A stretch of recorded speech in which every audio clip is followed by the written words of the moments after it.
welcome back to Code with Kaleem. In this today video we are going to learn the important events in Angular. Today we will first learn the call function with different events, and second events with input box and get value, and at the end we will also cover the interview question regarding these events as well. So let's jump into the code and do the practical work here. So for at first step I will just create one function that we created before as well.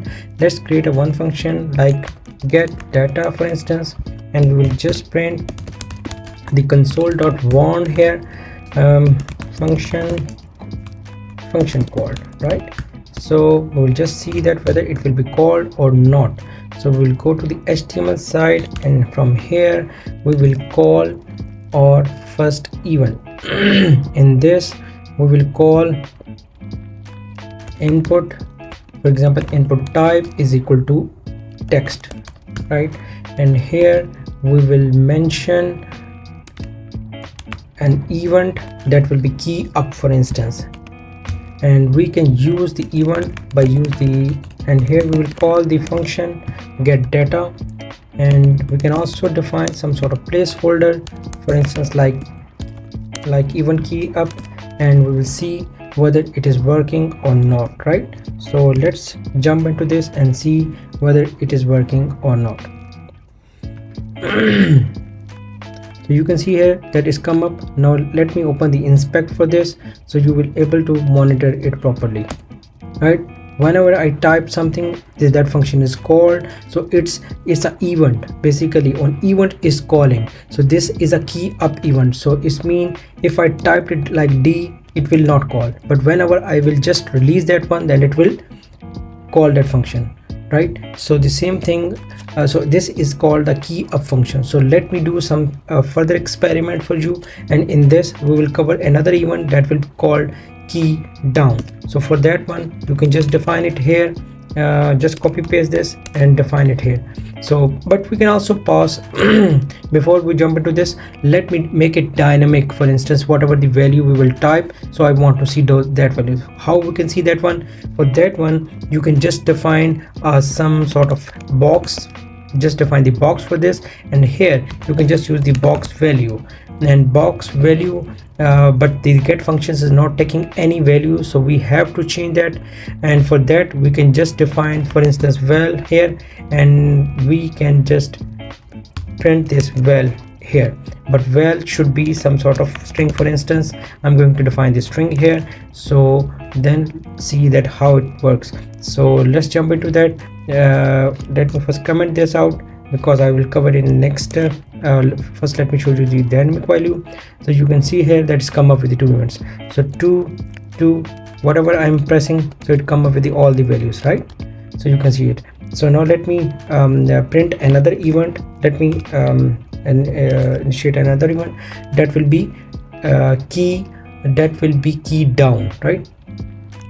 Let me add some br here, more brs, and KEYDOWN event, right? So for KEYDOWN event I can also mention the placeholder, and here but for this to make it dynamic I have to use this box, but box name should be different if you're using the box here. For instance, let me set box 1, box 2, and box 2. So box 2 dot value, right? So now let's test this and see that whether it's working or not, right? So we saved it, and now check this one. It's 2 3 4 5, right? I'm mentioning all this, so you can see that it's printing. So now let me use another 4. So it means whenever I'm typing, it's coming up with the value. It's not on above, but in here if you notice, you can try this one on your system as well, that whenever I will just release the key, it will print, but here whenever I type, it will print that, right? So this is a KEYDOWN. So the next event will be I'm just telling you the most popular events that you will use regularly. You can say that in your Angular project or your TypeScript project. So the next one event, let's try another event that will be blur. So now try the blur event, but how the blur work. So for the blur event, we'll just change the box and here I will just change it to blur, and blur for this, right? And for blur I will just change the box value as well, and then I will say as 1 second, let me also add some spaces here, so then we can see how it is working. So the blur is also here. So now we have to see that what is the difference between blur and 1 second, 2 3 4 5 4 5 6 7 8 is a down one, and now event, now check the event 2 3. Now it's not printing, even I release the key, even I press the key, so it's not printing. Blur even would work if I just just clicked on some other place, for instance like this. If I do this, then it will print. So it's so for now it's not printing, so it means something is wrong, right? So if I do here, now let's check and see that why it's not printing the value, because of this thing, right? Let's take it as a text. Well, let me save this and then see whether it is working or not. So again check this one, and now check.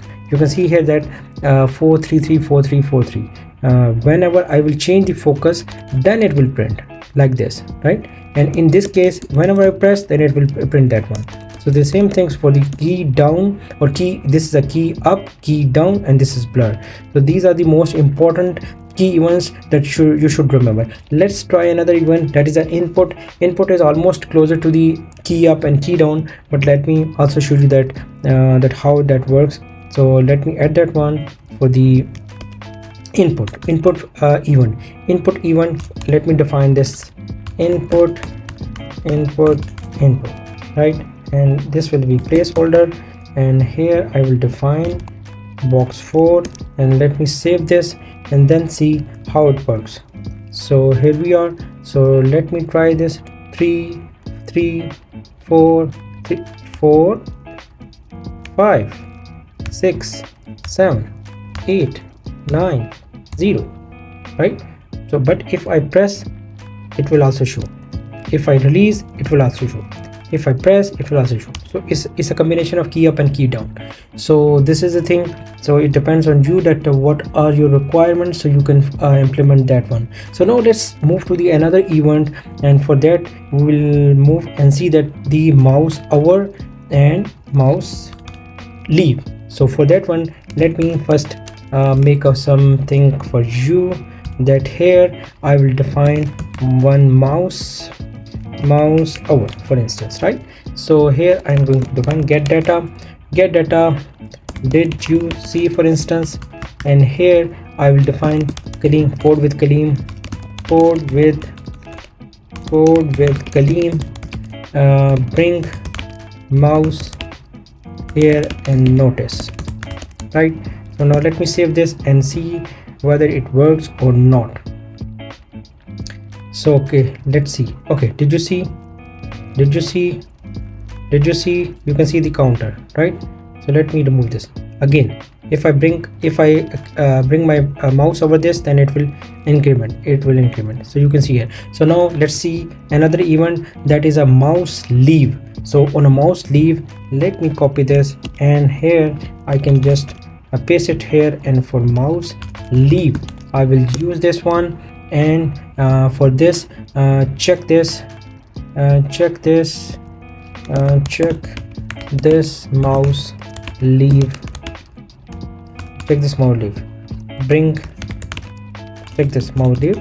And did you leave this, right? And let me save. Now it will not work. You can see that double brackets. Make sure this banana bracket should not be doubled, otherwise it will not work.